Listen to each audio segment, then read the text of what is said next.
Hey everybody, I'm gonna take a check here, see if I can tell whether or not we're streaming.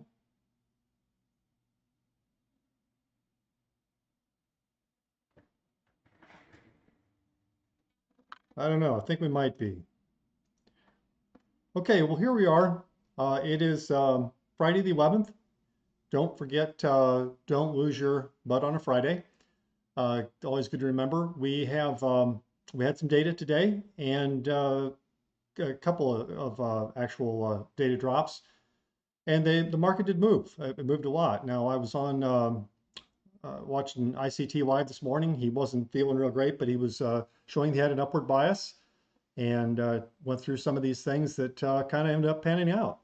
Now, as far as the ICT 2024 mentorship that I'm trying to kind of concentrate on here, I'm not sure if I'm going to do this correctly. I'll show you kind of what I did, but anyway, had a number of trades. I was on live later with Patrick Wieland, and all my trades were green today, I believe. Yeah, and made some money. Didn't make near as much as I could have.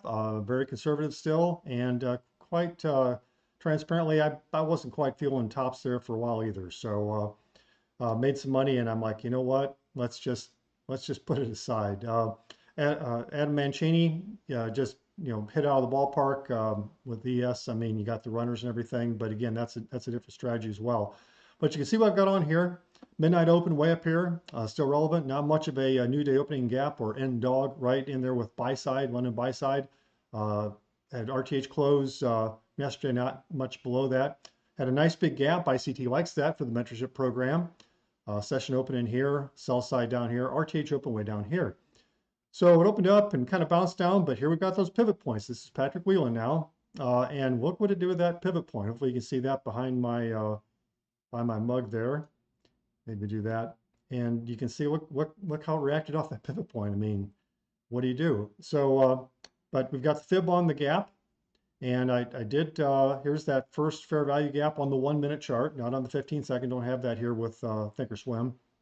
You can do a tick chart, but you can't, as far as I know, you cannot approximate a 15-second chart. And we had another data drop here at 10 Eastern, and look, right through that fair value gap again, right back up, and it just, well, it took off, hit VWAP, pulled back, and then took off.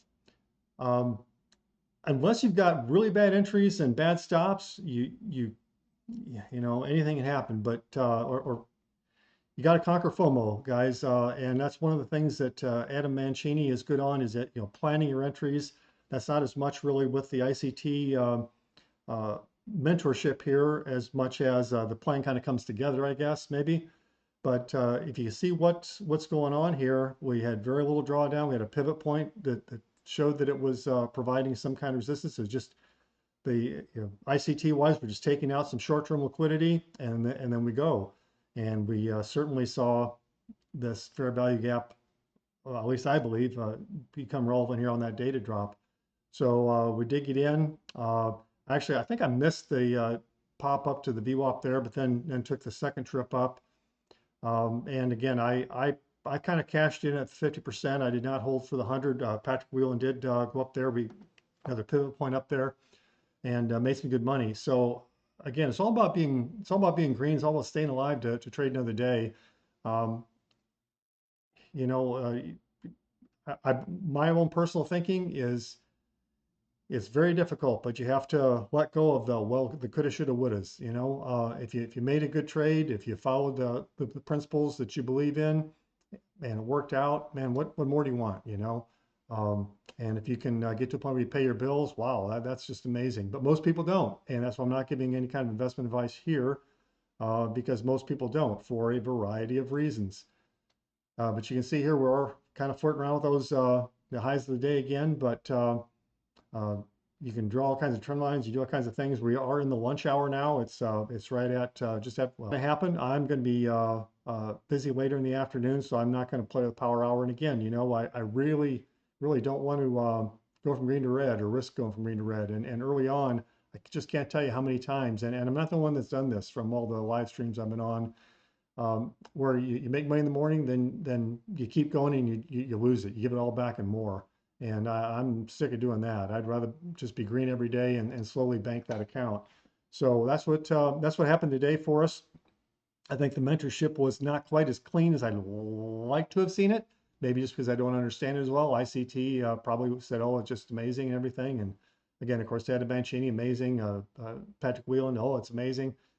Things are wonderful. But when the NQ can bounce, so dramatically. I mean, you're trying to keep stops tight. I mean, one time this morning, Patrick, I think, was long at maybe around 50, and then I think that's actually 23.50, I believe it was, and he had to stop down around the 20s. That's a big drawdown, you know. So I mean, if you're doing the e-minis at what is it, $20 a point? I mean, that's $600 potential drawdown per contract, and he's doing a ton of contracts now. It never went against him to that degree. And when you can tighten stops, and that's what I try to do. But ordinarily Patrick doesn't go with that big of a stop loss, and that's what ICT is kind of appealed to me on. Is he's so precise, he has very tight stops, so he's really risking a very small percent based upon what his potential win is, and that's very appealing to me. So anyway, I hope this has helped in some way, and we're going to try to keep doing it, and hopefully it's going to keep helping, and maybe we'll all be all the better off for it. I hope to be making money for it. So, but not making any recommendations to you, just telling you what's going on in my journey. So anyway, that is it for now. I hope you have a great weekend. Talk to you soon.